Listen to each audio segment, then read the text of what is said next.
you will have Labour presumably reclaiming many of its red wall seats that it lost to the Conservatives. There will be many what are called blue wall seats, historically Conservative seats, where the Liberal Democrats are going to be big challengers. And so the Conservatives are going to find themselves fighting a battle on multiple fronts against Labour in the Midlands and the North, and potentially further south, because Labour's saying, whoa, hang on, what can we do? And you've got the Liberal Democrats advancing out of the West Country in their few pockets of strongholds, saying, right, East Anglia, Southern England, here we come. It's brilliant to be here in Northampton, a place that I know and love well, having lived in the area for a number of years. And this is our first chat with academia as well. But not only academia, but someone who's got an enormous amount of experience in the field of journalism. And that is Kate Ironside. Kate, how are you? Thank you so much for hosting me at the University of Northampton. Excited to be here. Oh, it's an absolute pleasure to have you. It really is. And, it's great to have the slot and the opportunity to talk. Well, this forms part of a segment that we've had an increasing demand for, which is about behind the politics. Because, yes, the main thrust of our politics are the stories of those that have served in the armed forces that then stand up to serve again in politics. But actually, we need to go a bit deeper. So by speaking to people like special advisors or journalists like yourself and academics, then we get a better understanding of the fabric of our politics. Because I think at this moment in time, as we run up to a general election, it's really important for us to get as much information and be as informed as possible, which is why when I asked you to come on the podcast, I was super excited because you and I actually sat on a debating panel locally here in Northampton and listened to young people. But you spend a lot of time with young people, and we'll come on to that in this episode. But for you, where did it all start with your own career? Oh, well, I started off in local papers in the time when local papers were genuinely local papers. I actually started off, they even still had typewriters. I was there, and literally after a few months, they brought in the computers, and we moved over to that. And I started off as a trainee. But then one of my jobs was filling up the editor's car with petrol, and I managed to crash his car into the news editor's car. And they decided after that they'd send me off all day covering the county council on the grounds it would get me out of the office. And so almost like a punishment. Almost. But I must say I absolutely loved it. I hadn't thought about going into political journalism, but covering a county council, talking to everybody, not just the councillors, but the officers, not just the chief executive, but the cleaner, and talking to people who are affected by the decisions that the council was making. This was Berkshire County Council, now long since abolished. And that's where I got the bug. And then having done local government for local papers, the obvious next step was to go to Westminster. So I joined an agency covering Westminster for local papers and regional TV. From there I went to the Daily Express. Then I went to the BBC. In all I did 13 years at Westminster. Then I moved into newspaper commentary. I have done every single general election since 1987, either as a reporter, as a commentator, or organising the coverage of it. At the moment, I'm thinking, when is the next election? Because I will be organising a network of student journalists across the UK covering it. They'll be at the counts on result nights. We'll have a mothership radio programme here at NLive Radio at the University of Northampton, and there'll be students from multiple universities reporting in, just like their counterparts will be doing at the BBC and Sky. And it's a great way for them to learn because you're actually there on the job doing it, next door to the professionals. It's great fun. And that was something that you showed me with that clip. And if we're able to, we'll put the clip into the show notes of that amazing experience that you provided for students all over the country to report on a general election. How on earth did you prepare students for that? Because we're talking, 18, we had 300. Well, we had 300 students in all, 128 at counts.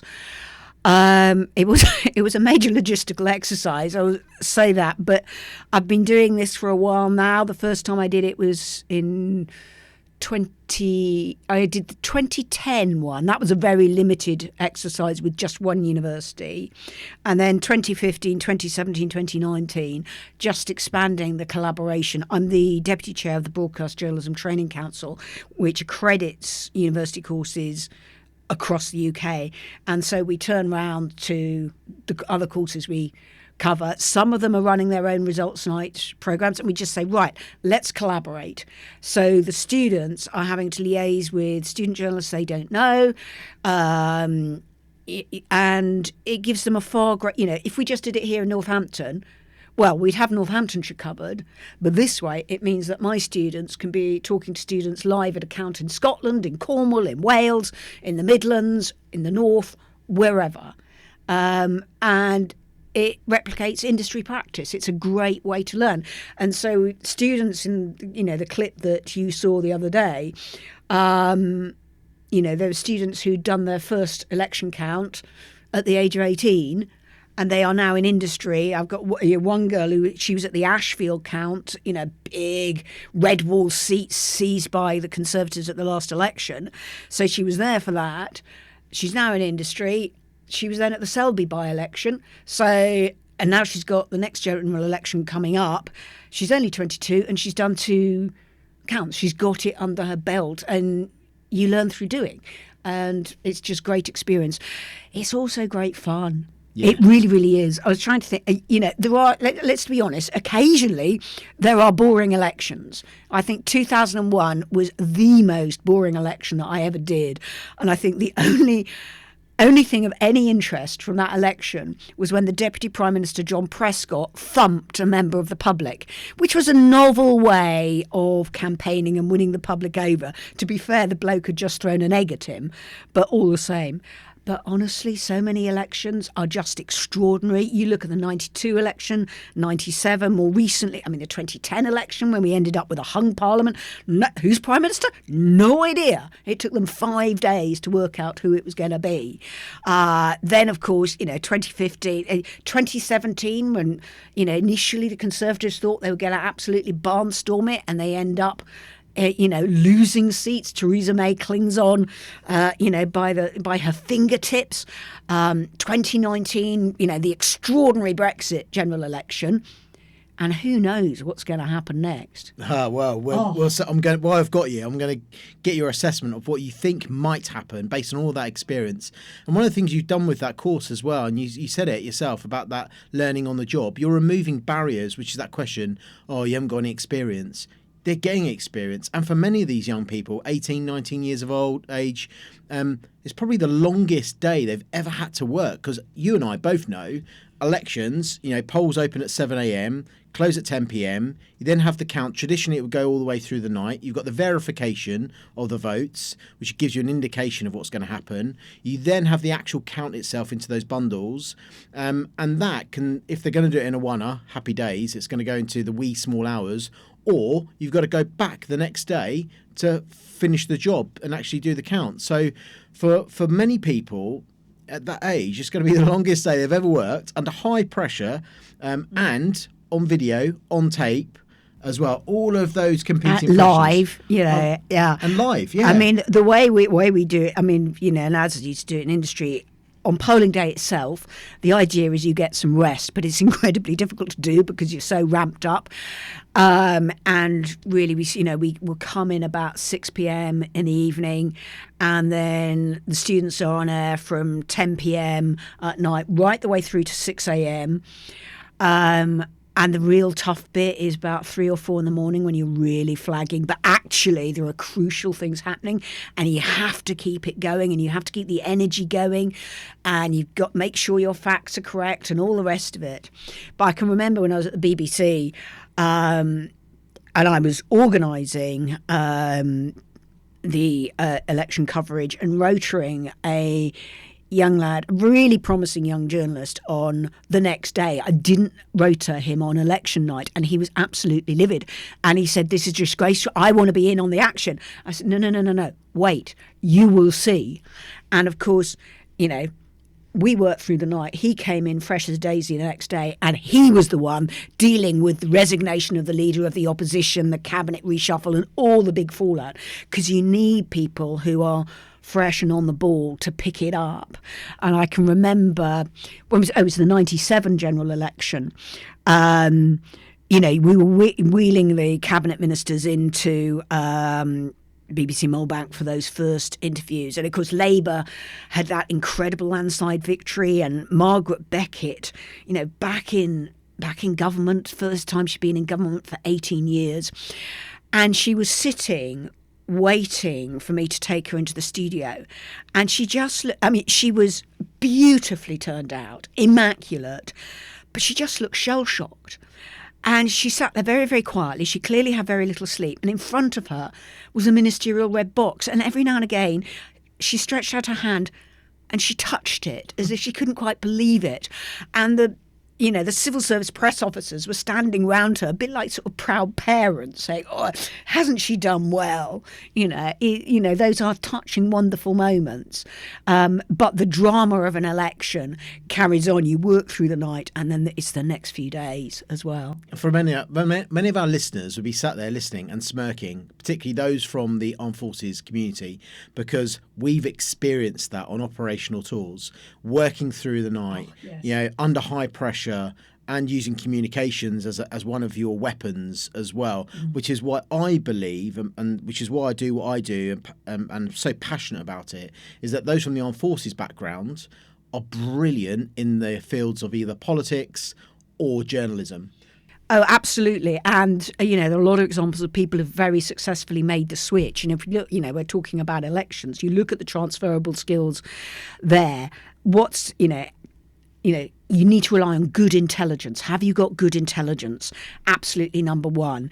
How well do you know your terrain? Which messages, which weapons or messages or policies are the most effective to deploy in the area you are in that's going to be most convincing?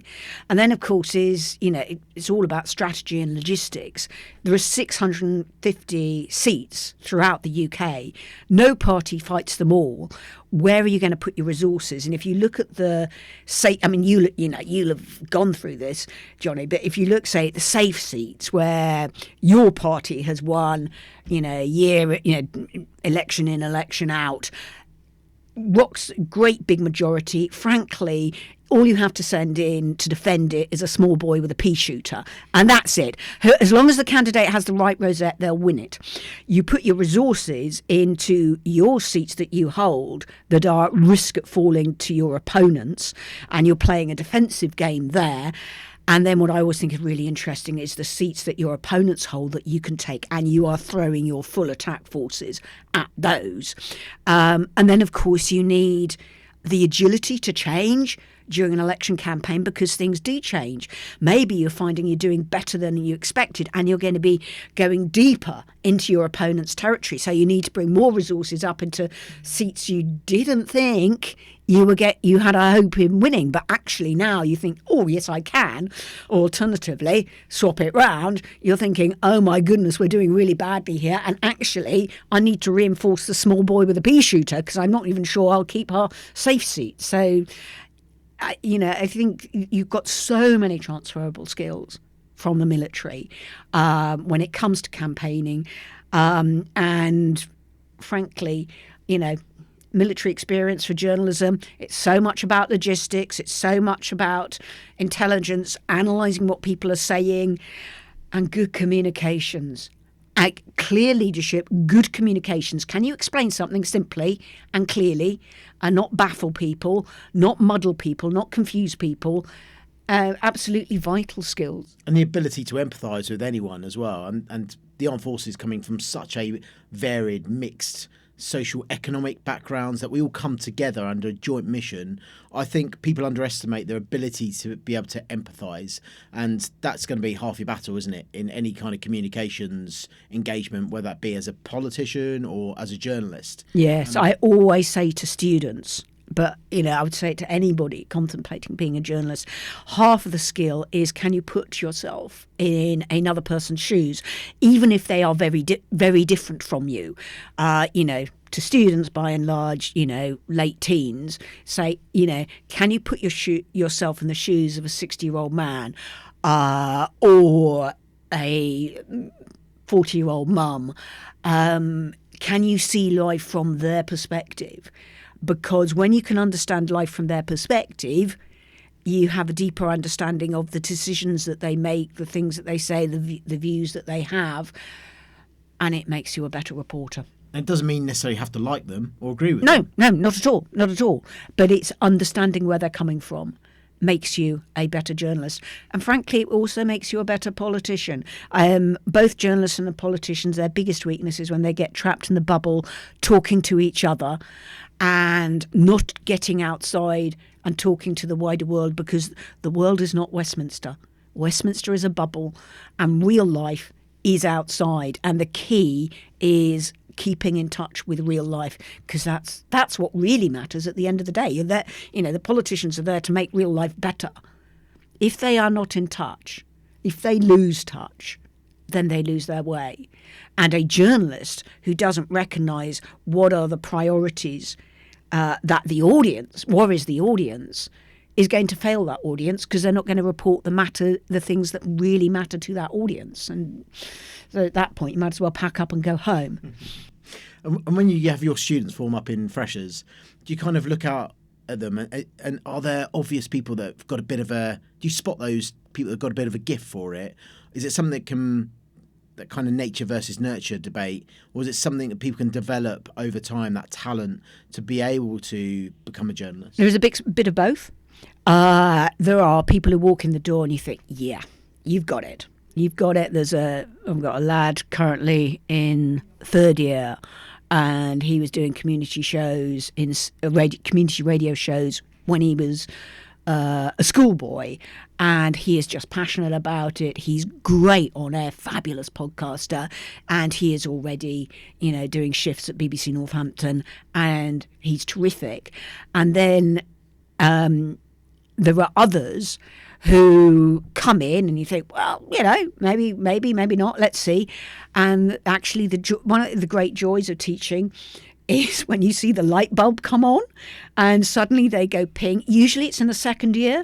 They suddenly take off. There's a fair bit of growing up, inevitably, that people of that age do. That's why I love mature students, can I just say? Mm-hmm. Because we got students in their late 40s, absolutely fantastic, because they don't have to go through the barrier of mum's not here to do my washing and it doesn't matter what time I get in because dad's not looking at the clock and all the rest of it, so there is inevitably 18-year-olds anywhere have to go through a bit of growing up. And learn on top of that. And learn on top of that, as they would, whether they go into work or whether they come to university. But then you look at them in third year and you just go, wow, aren't you lovely? And then the real joy is then watching them go off and get jobs. And, now I get rung up by producers who are my graduates saying, oh, can you come on the radio for us? And I say, yeah, that's absolutely fine. You realise you're interrupting second year law. And they go, oh, give them my love. Tell them, they ought to do this or that for the assessment. That must be lovely, though, when you get former students inviting you on. Oh, yeah. And for you, as someone that's worked in the field and now teaches as well, and also does go on shows and commentate and write as well, is it really difficult for you to see an interview going on, say, I know, a Michael Crick, a friend of the show, doing an interview, or perhaps one of the emerging media, such as the GB News, Talk TVs of this world, and you see one of the new journalists coming on? Is it difficult for you just to sit and watch and listen at the joy of the interview without breaking it apart? Oh, yeah. No. I a ferocious one for howling at the radio or the television, and particularly with GB News and Talk TV, and they've got a lot of politician presenters, which is an interesting one from an Ofcom point of view. Yeah, I'd like to pick you up on that. But very often it's, they also have print journalists and they're being catapulted in as presenters, and oh my goodness, they can make a mess of it, because actually there is a skill in broadcasting. I'm very much, I've been a reporter, a correspondent. I have huge respect for colleagues who will present 3-4 hour shows and they can just keep it going. Or you look at those great TV presenters who can sustain, you've got breaking news, everything is, the auto cue is changing in front of your very eyes. And they deliver it beautifully. And there's such a skill. And then when you see people who are less experienced, and something happens and they just fall flat on their face, and you think, really shows up. Yes. Yeah, I mean, the only way I can really empathise is that as someone that used to ballroom dance in my teens, I'm the worst person to watch Strictly Come Dancing yes. because I'm the armchair commentator. Ask my wife. I'll be like, rise and fall, or gapping, and then I'll be waiting, and then they'll say what I've just said to her, and told you so. So exactly. I can't watch Strictly without having a bit of even though I was not a professional, but I was trained. You've done it. I've done it. So yes. It's very difficult just to enjoy the pure joy of dance. I know. Which I do, especially when I watch the pros dance. I just watch it and enjoy it. But on the GB News and Talk TV front, I mean, I've been on both those stations. I've done newspaper reviews, etc. on there and commentated. And it's more of a wider point about the emerging media. And we, much like our politics, it's become a little bit divisive. Those within these emerging media, whether that be online, on YouTube, or the GB News of this world, will label everyone else as mainstream media. And it's kind of lazy, I think. They just say MSM, or a bit like the term woke. And that's it. End of argument. I mean, is there room for the emerging media? What do you think that they need to do? You've mentioned the Ofcom thing, and that's something that's been brought up on a previous episode with Michael Crick. He thinks that Ofcom needs to take a look at them because there's a lack of diversity in terms of those political commentators, and I share that view. Particularly, there's a whole raft of overly paid MPs who are being paid as journalists, and I find that also very being difficult. paid to represent their constituents. I find that very difficult. Yes, I find it very, very difficult. I agree with you, and that's where it sort of becomes an echo chamber. And if I say jobs for the boys, you are talking about a very narrow circle of people. That's not to say those individuals aren't interesting people to hear from. The media landscape is changing. You've got a host of really successful podcasts, much like this one, indeed like this superb one, which do not have to be regulated by Ofcom, but television and conventional radio are regulated by Ofcom, and they are required to be duly impartial. And you're not duly impartial if you are stacking your presenters with just one wing of the political spectrum. And I think the viewers lose out there. Now, you could argue, actually, has due impartiality had its day? Should we be more like the United States? Should we have a range of broadcast media reflecting a range of views? In fact, actually, if you look at LBC, it has a range of presenters coming from very different viewpoints, but there is a genuine range at LBC, and LBC achieves impartiality over time. Whereas GB News Talk TV, it's a very, very narrow range. There's not an equivalent left-leaning television niche audience, which if there was, you might feel a bit more relaxed about it.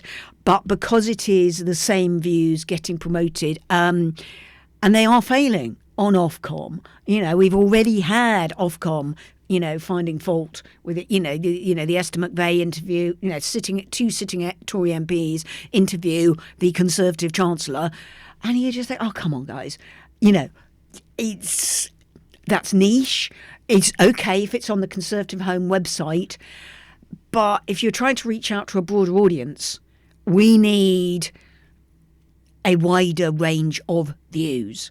And I think that is something that GB News and Talk TV have to think about. But of course, they were set up to serve those particular niches, and that's their mindset. The trouble is it's too niche, and I think Ofcom's got a challenge on its hand. What are you going to do about impartiality? Because they ought to be playing by the same rules as Sky, ITN and the BBC. Obviously, the BBC has an extra special impartiality requirement on it because it is funded by the licence fee. But, mainstream media should not be a derogatory term. And actually, if you look back only to the pandemic, how viewing figures for the main broadcasters, how traffic to the online sites of trusted papers absolutely took off during the pandemic, because suddenly people are thinking, I need information I can rely on. And it's one thing in a sense with podcasts where you think you're going to somewhere where you know there's going to be a particular viewpoint and you can access it or not as you like. But if it's on your TV in your living room, I think due impartiality matters.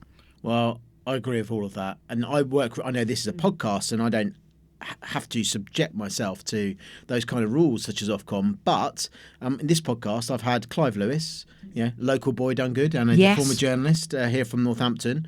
And a good example, actually, of somebody who's both, done journalism, the military and politics all in one. Albeit of the left of the Labour Party, and I've also interviewed Mark Francois from the ERG group within the Conservative Party, and I'm at peace with that. That's the kind of broad range of views that I want to present on this show. Absolutely, and I think there's a real public interest in doing that.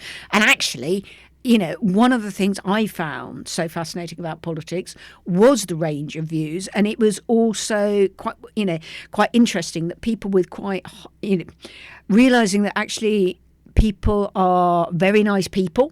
You may disagree with their views, but they can be very nice individuals. There are also some politicians, the odd politician who is unspeakable, but that's just, they are fairly reflective of the wider society. But I just found people interesting to talk to. And that was the joy of it, to be able to, spend an evening at Westminster literally going for a drink with one politician, then going back to members' lobby, picking up another politician, then going off and having a drink with them, and then going off with somebody else. It was just fascinating. It really was. People, you've got to have that constant sense of curiosity.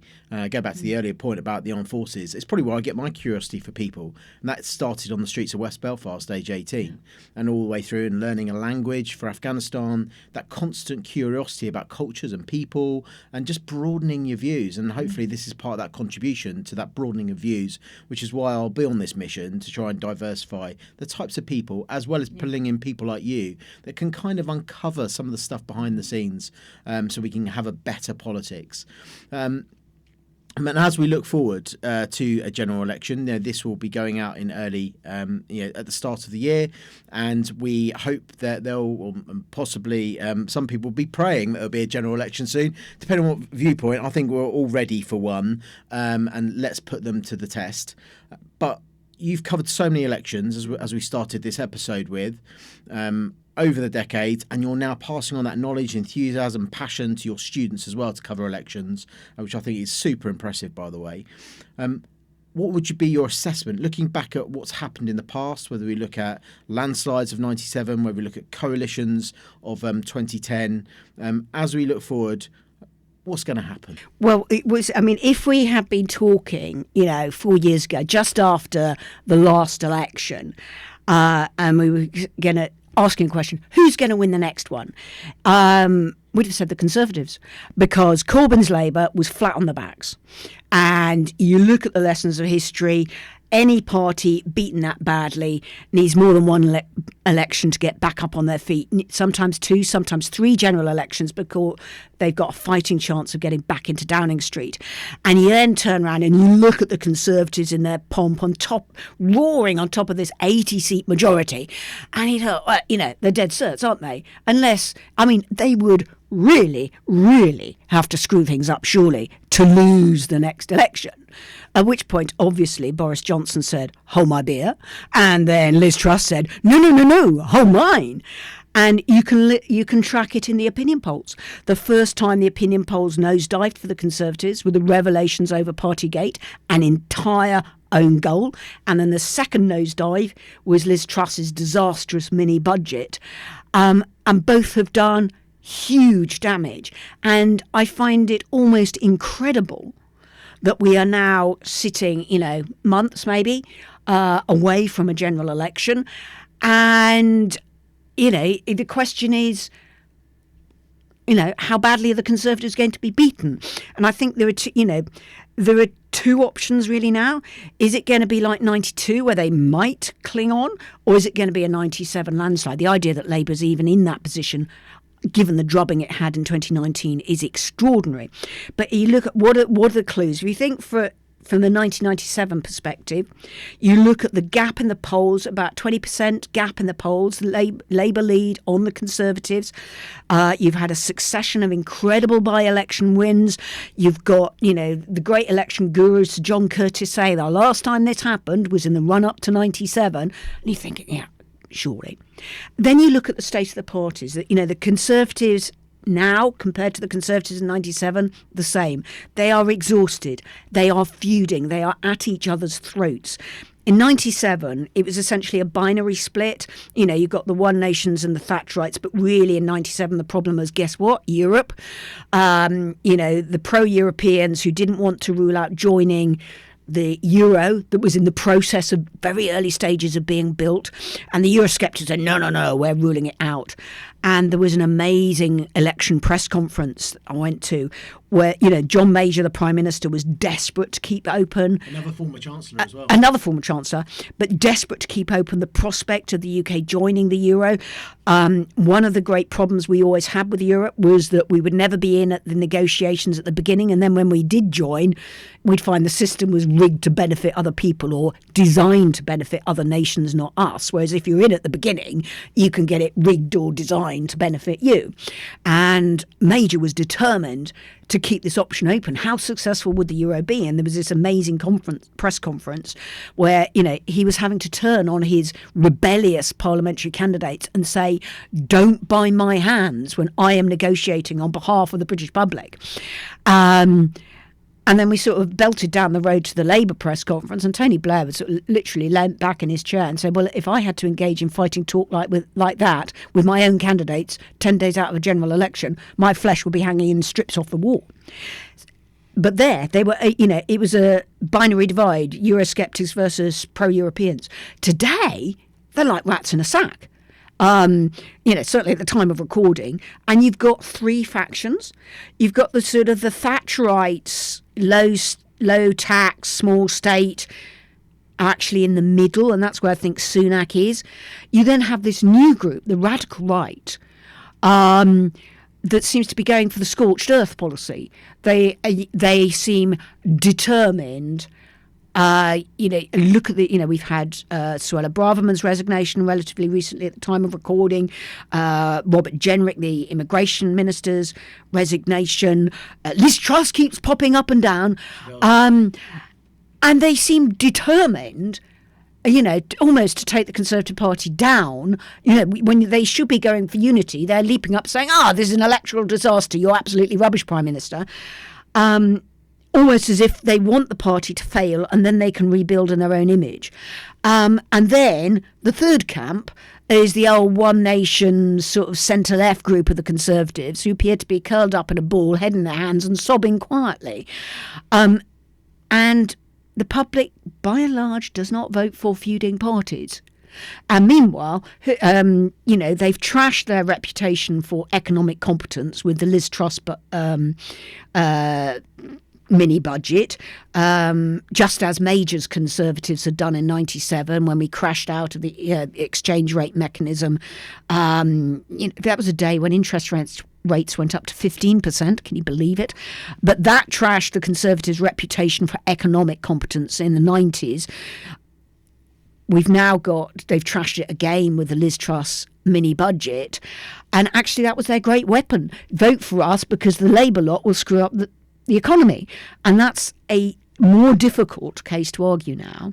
And in both cases, 97 as now, you're up against a pretty disciplined Labour Party.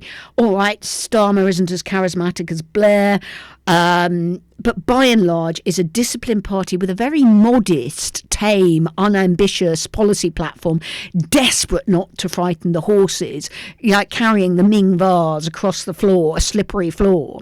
So it's very similar in that regard. But actually, I think the more interesting comparison is with 92, when the Conservatives did cling on. The Conservatives have been in power for pretty much the same 13, 14 years, so it's the same amount of time. You've got Labour, arguably, still got some work to do recovering from a catastrophic election defeat. You've got a bleak economic backdrop. In 92, we were in recession. Today, well, it's, the economy's going nowhere. It's flatlining. It's very, we've got the cost of living crisis.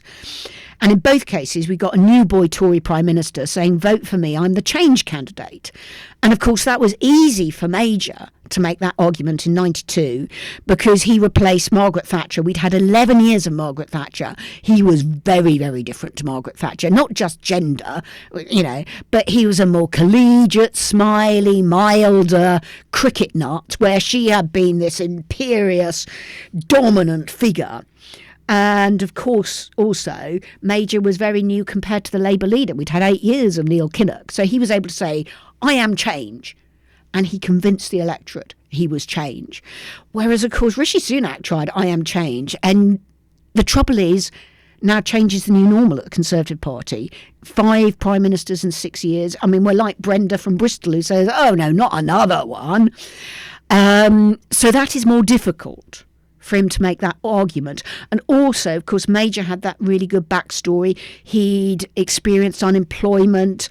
He really understood the horrors of inflation. He'd left school at 16 with few qualifications, dragged himself up for his bootstraps.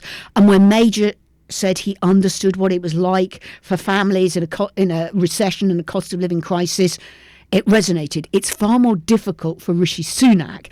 We hear an awful lot about growing up in, above mum's corner pharmacy. But he went to public school. He had a very successful career as a banker. And then, of course, he married the daughter of a multi-billionaire. And to say, a man who doesn't know how to use a debit card, who says asked what his family's favourite loaf of bread is, says, well, everybody has a different loaf. It's a more difficult sell, and so it's trickier. So there are differences. And the one thing I would say, remember, is Major won, but in the process, he won in 92, but in the process, he lost 80 seats. Sunak is defending a majority of 80. If he matches John Major, we're in a hung parliament. On that then, what about that third party? Which has been the SNP, might not be next time, might be the Lib Dems. It's really interesting, isn't it? There was a really fascinating by-election in Scotland that Labour took off the SNP. Hamilton Rutherglen, yeah. And you think traditionally Scotland used to be Labour's heartland. In 97, when they had the amazing New Labour landslide, I think they had best part of 3/4 of the seats. Even in 2010, when they lost, they still had 2/3 of the Scottish seats, and there's 59 seats up there. So that's a big whack of seats. And then we had the extraordinary election of 2015, and they went from 40 plus to 1. And they've got 1 now. Well, they're up to 2 with the by-election, but they're defending a historic seat of 1. Labour's route to Downing Street comes through Scotland. If you looked at the Hamilton-Rutherglen by-election, the swing from the SNP to Labour, if it was replicated, would get Labour to that 2010 position where they got about 40 seats. I was at a conference shortly after I saw you last time. I was at a conference of BBC local democracy reporters, and I was discussing this with them. And their sense is that, look, that's a by-election. Even with all the ructions of the SNP, the police inquiries into what's happened to the money and all the rest of it.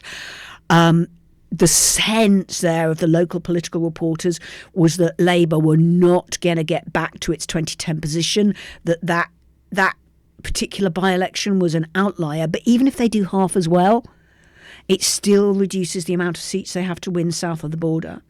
And the other thing worth watching for is what happens in Northern Ireland. Normally you think Northern Ireland, in a sense, is irrelevant to what happens to the formation of a government, because only Northern Ireland parties stand in Northern Ireland. Not on this podcast. Not in this podcast. I love a no, they are. Guest. They are absolutely terrific, and of course they became so important in 2017 when the DUP suddenly found itself having to help Theresa May out of a hole.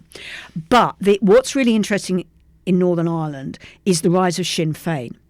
Now, 30 years ago, Sinn Féin had no MPs. In the last election, they won just over a third of the 18 Northern Ireland seats. And it's important to remember that the party of Michael Collins, Arthur Griffiths, and of course a certain Martin McGuinness do not take their seats in Westminster. They have been doing so. Every seat that Sinn Féin wins reduces the bar for a majority government in Westminster, because you discount them because they don't take their seats. Normally, you would say you have to win 326 seats for a majority of one. The more seats Sinn Féin win, the lower that bar becomes. And if the numbers are tight, that really, really matters. So it's worth just keeping an eye on what happens in Northern Ireland, because since the last election, they won the Northern Ireland Assembly elections. They did very well in the 2023 local elections. So just keep an eye. If the figures are tight, what happens in Northern Ireland might dictate who becomes the next Prime Minister. Brackets again, close brackets. That's I hadn't even thought about that. That's a really interesting point. And what about our friends in the Liberal Democrats? So interesting. Now, if you're talking, now, you're talking about strategy and tactics. We know that the Liberal Democrats have had some sensational by-election victories. If I was the Liberal Democrats, my goal would be to beat the SNP to become once again the third biggest party in Westminster. It is humiliating for a UK-wide party to be outnumbered by a party that is purely Scotland only. I mean, all credit to the SNP for achieving that. But we do know that the Liberal Democrats have got a target list of 80 seats, and they are very buoyed up by their successes. I think they regret not winning Mid-Bedfordshire, but hey, you can't win them all. Labour took that. And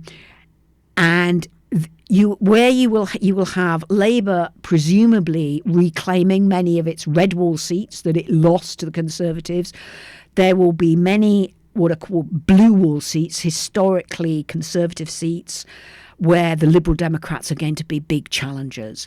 And so the Conservatives are going to find themselves fighting a battle on multiple fronts against Labour in the Midlands and the North, and potentially further south, because Labour's saying, whoa, hang on, what can we do? And you've got the Liberal Democrats advancing out of the West Country in their few pockets of strongholds, saying, right, East Anglia, Southern England, here we come. And you have got a lot of very apprehensive Conservative MPs. You'd have thought a 15,000 majority would be safe. It's not. And it's an interesting reflection of just how volatile politics has become. It's a mug's game to predict it, but if you were the Liberal Democrats, you would think you had all to play for. And if they can end up a bigger party than the SNP, I think they would be happy. There are people who are saying, would they go into coalition with Labour?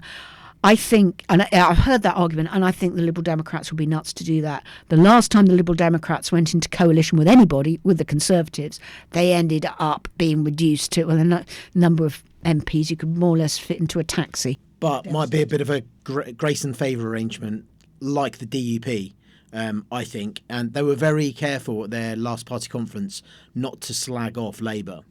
So I think they've kept enough water between them in order to have a bit of agility. Perhaps they'll have some kind of grace and favour voting arrangement, so in order for Labour's government. Who knows on the calculus? Yes. It all depends how well Labour did. I mean, Tony Blair back in 97 was very much prepared to do deals with the Liberal Democrats and had a lot of conversations with the then Liberal Democrat Paddy Ashton, another military figure who had carved out a really absolutely successful career in politics.